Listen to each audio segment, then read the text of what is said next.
The dust of centuries hung heavy over the Grand Opera, a forgotten Victorian theatre whose echoes of applause had long faded. Now, a new kind of spectacle graced its stage, the mystery of a dancing shadow that, like a choreographed phantom, terrified the restoration crew. Was it the spectre of a lost ballerina, whose ghostly steps still sought a final act, or was there something more sinister lurking behind the faded curtains? The stage awaited, and Mystery Inc. was about to discover that sometimes, the greatest show of all is what hides in the shadows. The invitation to Mystery Incorporated seemed, at first glance, just another case of superstition and overactive imagination. The Grand Opera, a majestic Victorian theatre nestled in the heart of a city with more secrets than streets, was slated to reopen after decades of abandonment. However, the restoration team, initially excited at the prospect of reviving its former glory, was now on the verge of collapse. The reason? A dancing shadow. Fred, with his determined chin and perpetual planning, analyzed the theater's blueprint, marking strategic points for future traps. An old theater, huh? Perfect for a good old projection trick, he muttered, more to himself than to the team. Velma, meanwhile, was already engrossed in piles of dusty books and articles about the Grand Opera's history and local legends. Her glasses slipped down her nose as she read about the disappearance of a famous ballerina, Elara, decades ago, whose last steps were taken on that very stage. Legend has it that Elara was the embodiment of grace, but her last solo was interrupted by an eternal silence, Velma informed, her voice grave. Since then, whispers of her ghostly presence have haunted the corridors. Daphne, with her keen intuition, walked the stage, trying to feel the place's energy. She observed the dust marks and remnants of old sets, imagining the life that once pulsed there. The dancing shadow isn't just an image, one of the restorers, a grizzled man named Arthur, explained with a trembling voice. It dances. A strange, almost mesmerizing choreography that seems to float on the walls and stage, always at dusk. His eyes, still marked by fear, swept the stage, as if expecting the apparition at any moment. Fred, hearing the description, adjusted his mental traps. A shadow that dances? That complicates things a bit.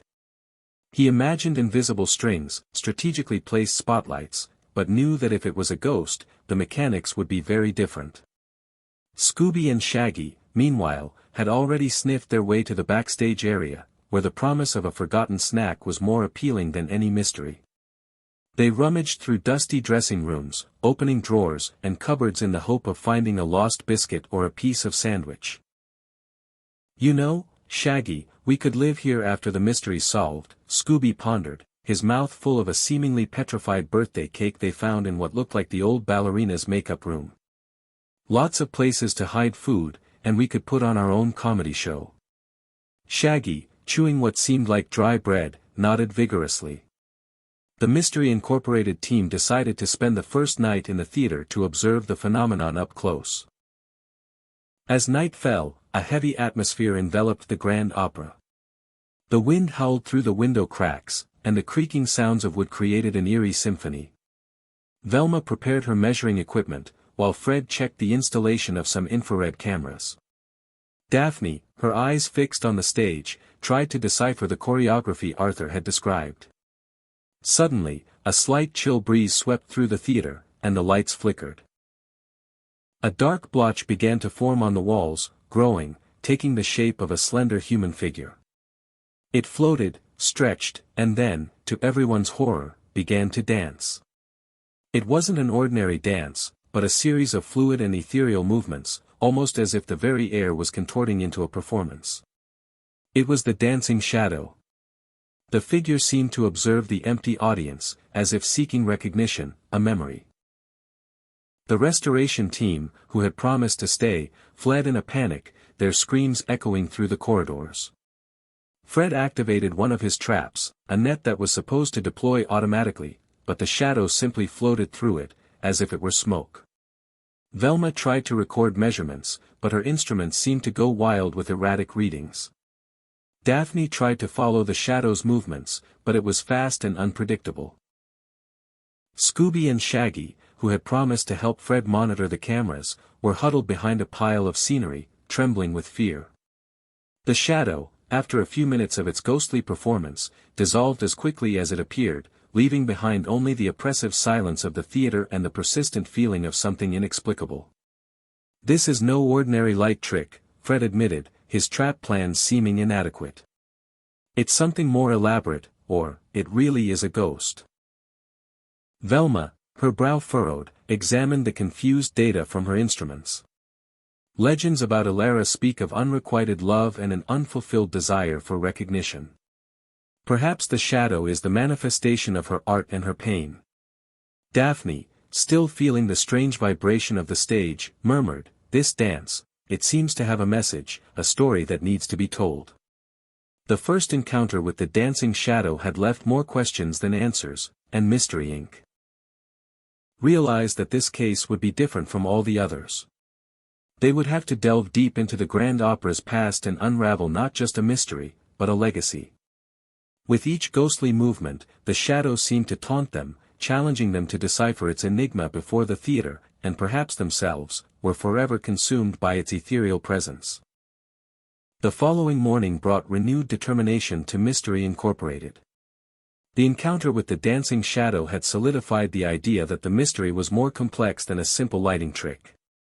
Velma, with Daphne's support, dedicated herself to more in-depth research in the city archives. They visited the municipal library, an equally old and dusty building, where they found faded records, newspaper clippings, and even some Grand Opera playbills. Elara's name appeared frequently, always accompanied by adjectives like divine, incomparable, and ethereal. Newspapers of the time reported Elara's disappearance as a tragic event, shrouded in speculation. There was no body, no concrete lead. The police at the time had concluded she fled, but the city's theater community insisted Elara would never abandon her art. A footnote in an old article caught Velma's eye. Rumors persisted of a jealous rival, a talented but envious choreographer named Silas, who harbored an obsession with Elara and her movements. Daphne, with a sparkle in her eye, commented, "A jealous rival is always a good start. What if he trapped her somewhere in the theater so she could never dance again?"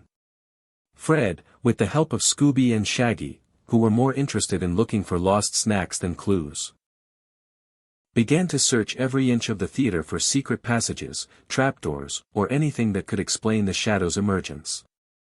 They measured the walls, checked the floor, and even ventured into the cramped spaces above the stage. "This place is a labyrinth of boards and cobwebs," Fred complained, as Scooby barked at an indistinct shadow in a dark corner. "It's harder than setting a trap for an invisible crocodile." Scooby and Shaggy, meanwhile, were more concerned with where they would find the next biscuit.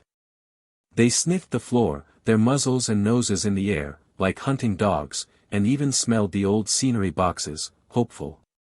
While exploring backstage, Scooby accidentally kicked a loose piece of plaster wall. Behind it, a small hidden compartment was revealed, containing a leather-bound book and a set of intricate drawings. The book was Elara's diary. The yellowed pages, written in elegant calligraphy, revealed not only the ballerina's thoughts but also detailed sketches of choreographies and notes on ancient theater lighting techniques she had learned on her travels through Europe. Velma examined the drawings with fascination. "These are shadow lighting techniques from the era. Complex projections, using lenses and mirrors," she explained. "It seems Elara was an innovator for her time." The diary also contained veiled mentions of a secret that tormented her, something related to a specific performance, the Shadow's last act, which Elara planned to present before her disappearance. Silas's name appeared repeatedly, but not as a rival, but rather as a close collaborator and dedicated friend. "This changes everything," Daphne exclaimed. Silas wasn't an enemy, but someone important to her. As Velma and Daphne delved into the diary, Fred was on the main stage, examining the old spotlights and projectors. Many of them were in ruins, but some seemed to be in surprisingly good condition. He noticed a complex system of mirrors and lenses, hidden behind heavy curtains, that seemed to be designed to create extraordinarily vivid light and shadow effects. This is interesting, he murmured, activating one of the mechanisms. A faint beam of light crossed the stage, creating an irregular blotch on the wall. It was a start. Scooby and Shaggy, in their tireless search for food, ventured into the prop room, a chaotic and dusty place, filled with strange objects and theatrical costumes. They found an old ventriloquist's dummy, with glass eyes that seemed to follow them. The dummy was sitting in a dusty box. While trying to push it out of the way, Shaggy accidentally bumped into one of the boxes containing the dummy. A hollow sound echoed, and a part of the floor creaked. Intrigued, they poked the spot and discovered an almost invisible trapdoor. Inside the trapdoor, there was no food, but rather a rusty metal chest. With a combined effort, they managed to open it. Inside, there was a set of old parchments and a silver medallion with the symbol of a dancing ballerina. The parchments, written in elegant calligraphy, were musical scores and detailed instructions for a complex choreography. The medallion, in turn, seemed to be an amulet. When Scooby and Shaggy showed their discoveries, the team gathered. The scores coincided with Alara's notes on The Shadow's last act. Velma realized that the choreographic instructions and scores had some unusual marks, small symbols that repeated at specific moments. It seems Alara and Silas were developing something much more complex than a simple play, Velma observed, her eyes scanning the parchments. These symbols, they repeat. Almost like coordinates. As night approached, the tension in the theater increased. With each shadow cast by the outside lights, the team flinched. They knew the dancing shadow could appear at any moment. Fred, still intrigued by the lighting system, noticed that one of the mirrors was tilted strangely, almost as if it had been deliberately adjusted for a specific purpose. He fiddled with it, and the beam of light moved. The medallion, when held by Daphne, began to emit a faint, almost imperceptible glow. The dancing shadow, which appeared moments later, seemed stronger, its movements more defined. But this time, Daphne felt that the dance was not one of terror, but of desperation. She realized that the shadow was not just a scare, but a message, a story to be deciphered. The shadow, instead of floating randomly, now seemed to follow a sequence of movements, as if it were trying to show something. The echo of Alara's memory was beginning to manifest in an unexpected way, and Mystery Incorporated was about to discover that the Grand Opera stage held deeper secrets than any legend. With Alara's diary and the parchments of the Secret Symphony in hand, Mystery Incorporated delved into a detailed analysis. Velma, with her analytical mind, tried to decipher the enigmatic symbols on the scores. They're not traditional musical notes, she pondered, pointing to a sequence of dots and lines on the parchment. They look more like a code, or perhaps a set of coordinates. Fred, hearing the mention of coordinates, rushed to get the theater map. If they're coordinates, then they must point to somewhere specific in here. While Velma and Fred worked, Daphne, with her sensitivity, dedicated herself to studying the choreography of the Secret Symphony. Alara's notes were detailed, describing each movement with an almost mystical precision. She describes movements that seem to activate something, Daphne murmured, trying to reproduce some of the steps. As if each gesture had a purpose beyond the dance. The movements were fluid and complex, involving projections and interaction with light. The medallion, which still emitted a faint glow in Daphne's hands, seemed to vibrate in sync with the movements. Scooby and Shaggy, who had discovered the trapdoor and the chest, were now more interested in exploring other hiding places in the theater. They ventured into the machinery room, a dark and noisy place, with rusty gears and hanging pulleys. The smell of old oil hung in the air. Scooby, sniffing a peculiar scent, led Shaggy to a section of the room that seemed to have been sealed for a long time. There was a series of levers and buttons, most of them unused, but one of them, a large copper button, had a strange sheen, as if it had been polished recently. Beside it, a small panel with a series of symbols. Velma, examining the symbols on the machinery room panel, realized that they corresponded to the symbols found on Alara's scores. "This isn't an ordinary symphony," she exclaimed, her eyes gleaming with the discovery. It's a mechanism. A mechanical orchestra, perhaps. Fred, hearing the word mechanism, hurried to the machinery room. He examined the levers and buttons, noting that some of them were connected to a complex system of pulleys that extended behind the walls and went up to the stage. Elara and Silas were building something big here, he said, amazed. Something that combines art and technology. Daphne then realized the connection. What if the secret symphony isn't just a dance, but a sequence of movements to activate these mechanisms? She took the medallion and, following the instructions on the scores, began to execute the choreography's movements. As she moved, the medallion glowed more intensely. The moment Daphne executed a specific turn, one of the symbols on the machinery room panel lit up. Scooby, curious, pressed the corresponding button. A loud creak echoed through the theater, and a part of the scenery on the stage began to move slowly, revealing a hidden opening. The dancing shadow, which had appeared on stage when Daphne began to dance, intensified. Its movements became more precise, stronger, and it seemed to guide Daphne through the choreography, almost as if it were demonstrating the steps. It was a collaborative dance, between past and present, between legend and reality. The shadow, now, seemed less threatening and more like a guide, a mentor. The opening in the scenery revealed a secret chamber, a hidden space behind the stage, which did not appear on any theater plan. Inside, there was a series of giant mirrors, lenses, and a complex projection system. It was an illusion machine, designed to create impressive visual effects. Fred approached, his eyes gleaming with the discovery. "This is the source of the dancing shadow," he exclaimed. "It's not a ghost, it's an advanced optical illusion." However, the machine was inoperable, with many of its components damaged. There was a metallic gleam in the center of the machine, where a small compartment was visible.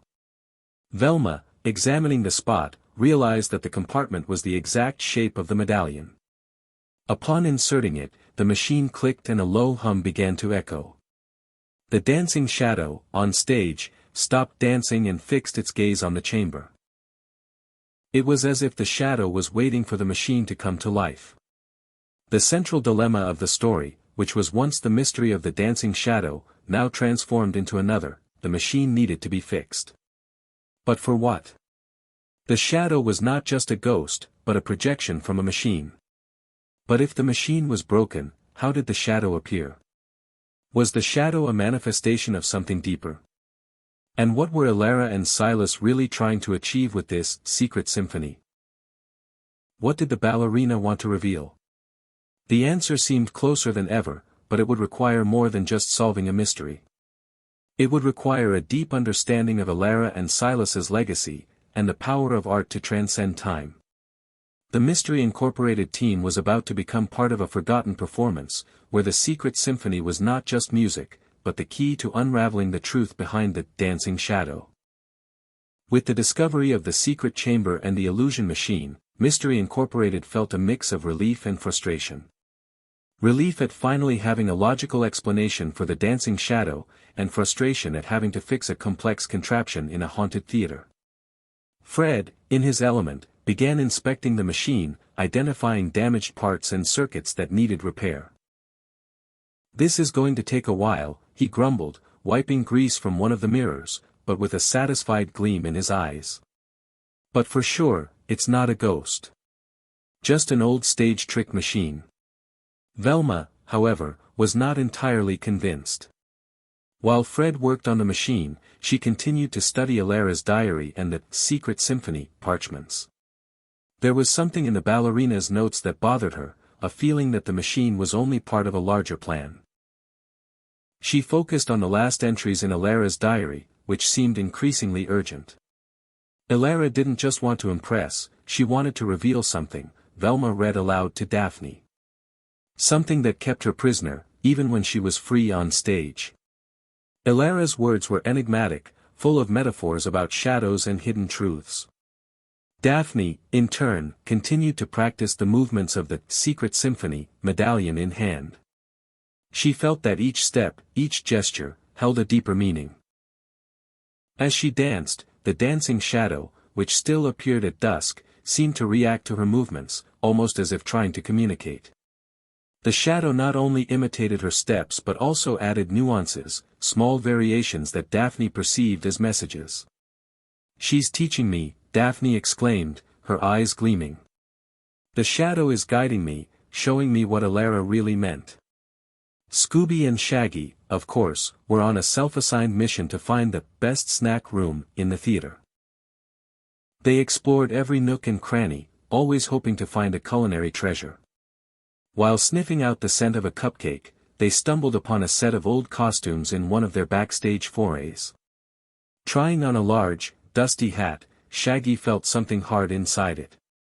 It was a small, old voice recorder, with an almost imperceptible recording cartridge.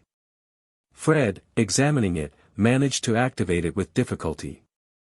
Alara's voice, fragile and terrified, echoed through the dressing room. He found me, the Baron. I can't reveal the truth. Silas, flee, he's coming for you." The recording ended abruptly, with the sound of a struggle and a muffled scream. It was the final proof, the confession of the Baron's crime. The dancing shadow, upon appearing that night, was more agitated than ever. Daphne, following the shadow's subtle instructions, danced the secret symphony with hypnotizing precision.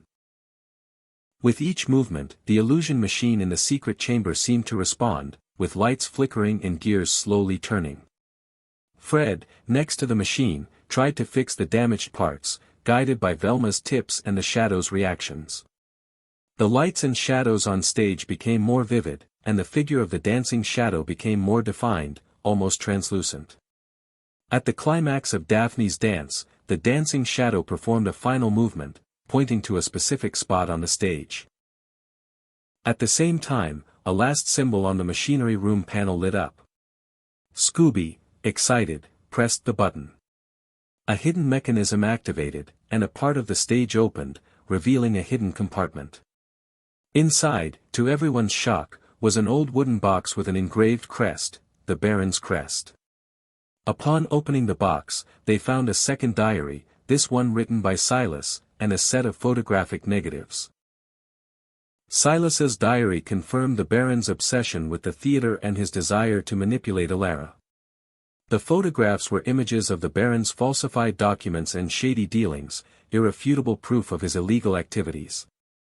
Alara had planned to reveal this evidence during the performance of the secret symphony, using the illusion machine to project the images to the audience.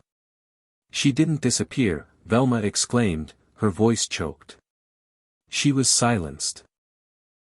The shadow, upon seeing the revealed evidence, grew brighter, and for an instant, seemed to take on Alara's form, an expression of gratitude and relief on her ethereal face. She had waited decades for her truth to be revealed. Fred, now with the machine in operation, realized that the dancing shadow was not just an illusion. It was Alara's legacy, a message waiting to be deciphered, a final dance to expose the truth. And now, Mystery Inc. had the evidence and the machine to finally bring to light what Alara tried to reveal. The truth was lurking, and the shadow's next appearance would be the stage for its final revelation. With the evidence in hand and the illusion machine partially restored, Mystery Incorporated knew it was time to set the stage for the grand revelation. Fred, with his engineering talent, worked tirelessly to fix the machine, using Silas's blueprints and Alara's own notes. Damaged parts were replaced, mirrors were realigned, and rusty mechanisms were lubricated. "It's almost ready," he announced, covered in grease but with a satisfied gleam in his eyes. "The dancing shadow will have its big moment." Velma and Daphne, meanwhile, dedicated themselves to organizing the evidence against the Baron. Silas's letters, the photographic negatives, and Alara's own diary entries fit together like pieces of a macabre puzzle. They revealed a scheme of fraud, extortion, and money laundering, all orchestrated by the Baron, who used the Grand Opera as a front for his illegal operations. "He was afraid Alara would expose him," Velma explained. "That's why he stopped her." Daphne practiced the secret symphony with the medallion, now more confident and connected to Alara's choreography. She realized that, in addition to activating the illusion machine, the dance also seemed to be a tribute to the artist, a final farewell. The dancing shadow, which appeared during her rehearsals, now seemed less like a guide and more like a stage partner, its movements fluid and graceful. They danced in perfect synchronicity, a fusion between past and present. Scooby and Shaggy, of course, couldn't be left out of the action. While the rest of the team prepared for the revelation, they were on a self-assigned, snack reconnaissance mission throughout the theater. In one of their forays into the dressing rooms, they stumbled upon a set of old costumes. While trying on a large, dusty hat, Shaggy felt something hard inside it. It was a small, old voice recorder, with an almost imperceptible recording cartridge. Fred, examining it, managed to activate it with difficulty. Alara's voice, fragile and terrified, echoed through the dressing room. He found me, the Baron. I can't reveal the truth. Silas, flee, he's coming for you. The recording ended abruptly, with the sound of a struggle and a muffled scream. It was the final proof, the confession of the Baron's crime. The night of the revelation arrived. Mystery Inc. decided to invite the press and local police to a special performance at the Grand Opera, promising to unravel the mystery of the dancing shadow. The news spread quickly, and the theater, once empty, was now packed with curious journalists and skeptical law enforcement officers. The atmosphere was one of tension and expectation. When the stage lights came on, Daphne, wearing a costume that resembled Alara's, ascended the stage. The medallion, clasped around her neck, glowed brightly. The audience murmured, unsure what to expect. Suddenly, the dancing shadow appeared on the walls and stage, its movements graceful and ethereal. Daphne began to dance the secret symphony, her movements echoing those of the shadow. As she danced, Fred, in the secret chamber, activated the illusion machine. The projections on the wall and stage were not just of the dancing shadow. The machine, now in full operation, began to project clear images of the Baron's falsified documents, incriminating letters, and photographs that proved his illegal activities. Alara's recorded voice was amplified, echoing through the theater, telling the story of her persecution and the Baron's plan to silence her. The audience was stunned.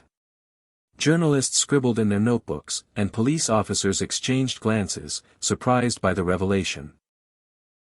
The dancing shadow, in sync with Daphne's dance and the projections, seemed to dance Alara's story, the pain of her betrayal, the courage of her attempt to expose the truth, and the desperation of her silence. It pointed to the documents, to Alara's voice, to each piece of evidence. It was a dance of truth, a visual and auditory symphony that revealed Alara's legacy. At the climax of the performance, the dancing shadow pointed to a VIP box in the center of the theater, where the Baron, disguised and with an expression of panic, tried to flee. The police acted quickly, apprehending him. The audience erupted in applause, and the dancing shadow, after its last and most important performance, began to fade. But this time, it was not a frightening disappearance, but rather a farewell, a feeling of a mission accomplished. Alara's silhouette, for a brief instant, seemed to hover over the stage, her eyes fixed on Daphne, a smile of gratitude. The illusion machine stopped, and the dancing shadow disappeared completely, leaving behind only the stage light and the reverberation of truth. Mystery Incorporated had solved the mystery, but they had also given voice to a silenced artist, and justice to a forgotten legacy. The Grand Opera was no longer haunted. It was free to tell Alara's story, not as a legend of terror, but as a testament to courage and the strength of art. The theater, now, was ready to reopen, not just as a stage for shows, but as a memorial to the ballerina who danced the truth out of the shadows. The Baron's arrest marked the end of a dark chapter in the Grand Opera's history. The news of his apprehension, based on the evidence revealed by Mystery Incorporated, spread like wildfire, restoring Alara's and Silas's reputations. The theater, once seen as a haunted place, was now a symbol of justice and the persistence of truth. The restoration team, who had fled in panic, returned with new vigor, inspired by Elara's story. Fred, proud of his illusion machine, spent the following days refining its mechanisms, ensuring it worked perfectly, not to scare, but to enchant. He and Velma had developed a plan to use the machine in future grand opera productions, to create impressive and educational visual effects. Elara's machine will be a legacy, Fred explained, as he tightened the last screws. It will serve art, just as Elara wished. Velma, meanwhile, dedicated herself to writing a book about the history of Elara, Silas, and the Baron, detailing Mystery Incorporated's investigation and the legacy of the Dancing Shadow.